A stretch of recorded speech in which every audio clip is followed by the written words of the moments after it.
We're opening our stance because we have already commenced. The transition is to come down, flex the knees, hands go for the ride. Without words, remember what you saw and do it accordingly.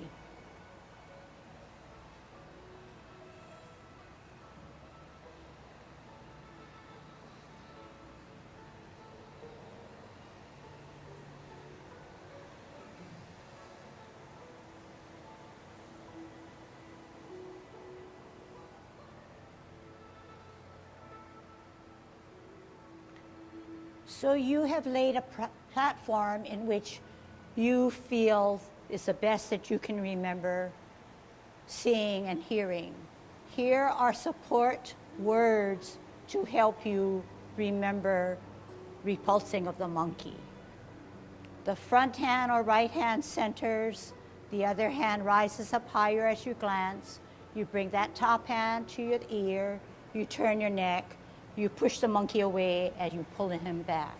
You center, you glance, you bring the top hand to the ear, you meet in the center, and you repulse the monkey. As your hand moves, your neck, your eyes also follow that back or top hand. Like now, you're following as it rises, you're watching it come through, turning to repulse the monkey. Centering, higher glance, bring it to the ear, turn the head and neck, repulse the monkey. One set more without any words.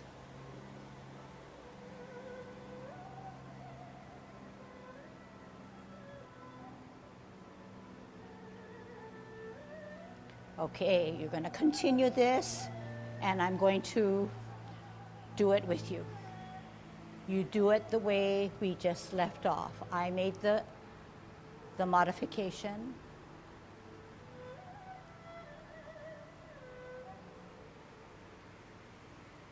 And since I am in a position where you can watch and not get mixed up, if you need to peek to see where the hands, or whatever it is that you're not sure, you're at an advantageous position.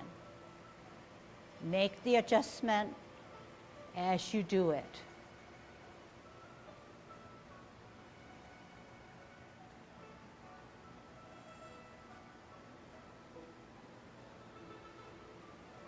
Now I'm going to add support words to see if what I say is what you are doing. Left hand in the middle, right hand rises up higher. Oops, I won't say the position. Come to the ear, push, come back to the hip. Center, glance, higher, bring it to the ear, turn the neck.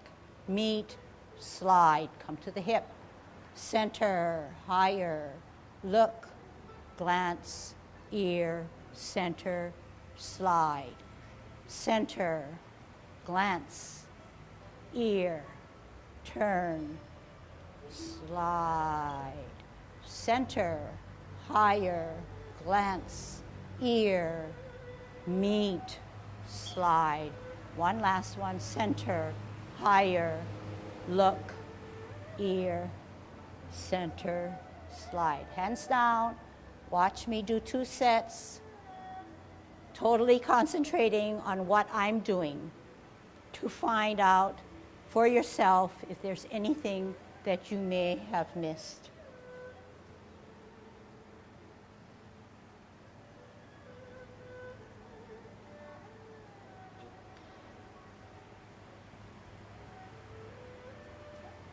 So we see that this is not a hand motion.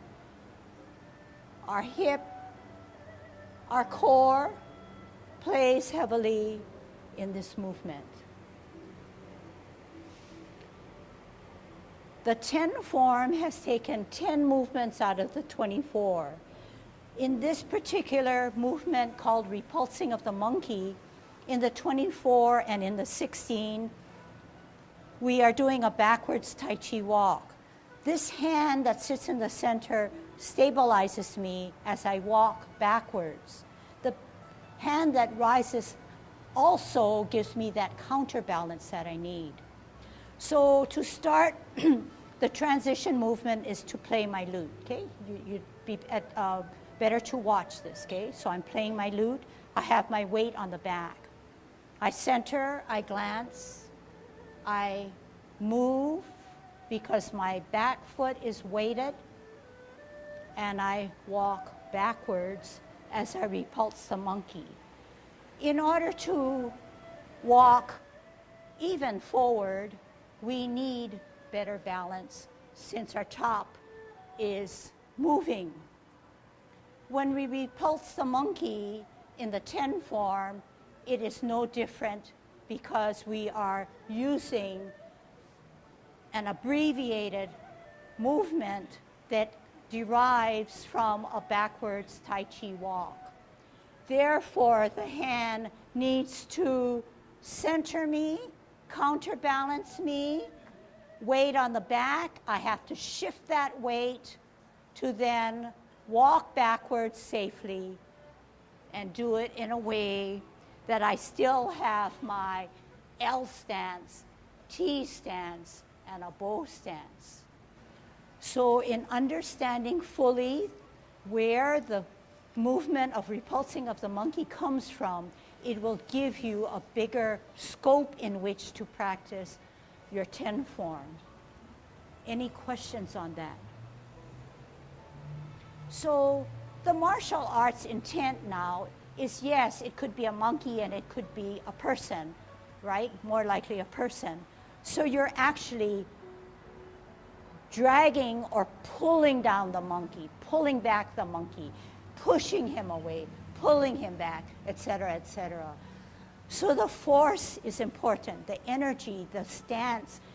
The stance is very important because you don't want to be caught off balance.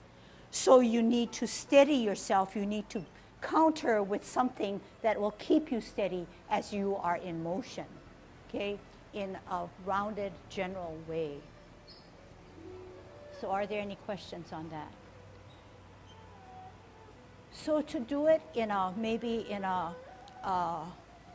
the word is not primitive, but in an elementary way, perhaps, you know, the first intake of information is, yes, the center hand centers my body rather than stays on the outside. So if you listen, you can pick up things that perhaps will cue you into what is correct. So the center hand centers my body while the other one goes up here.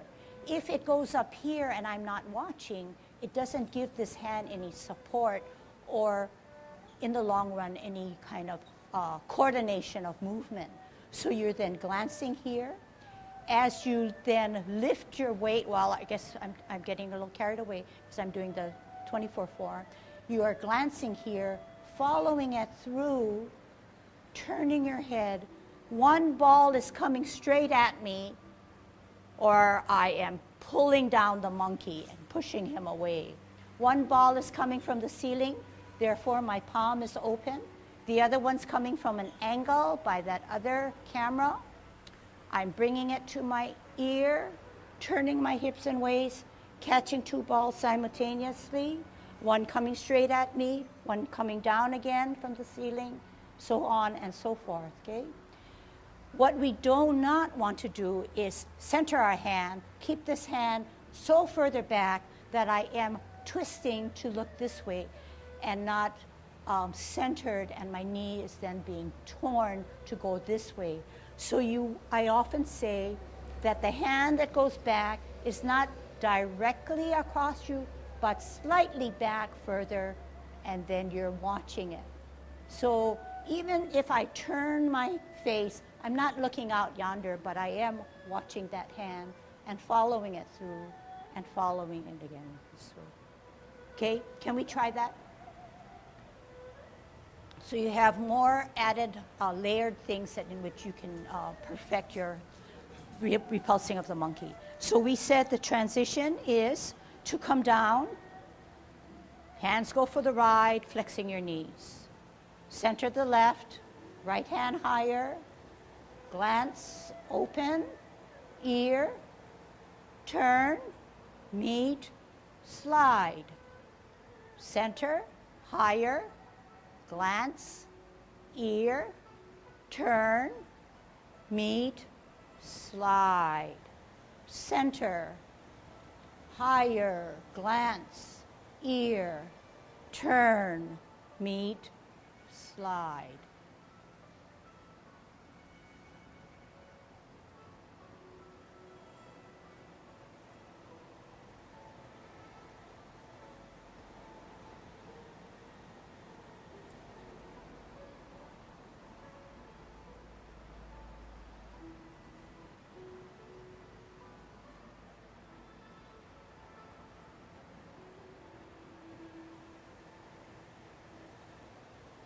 Last set.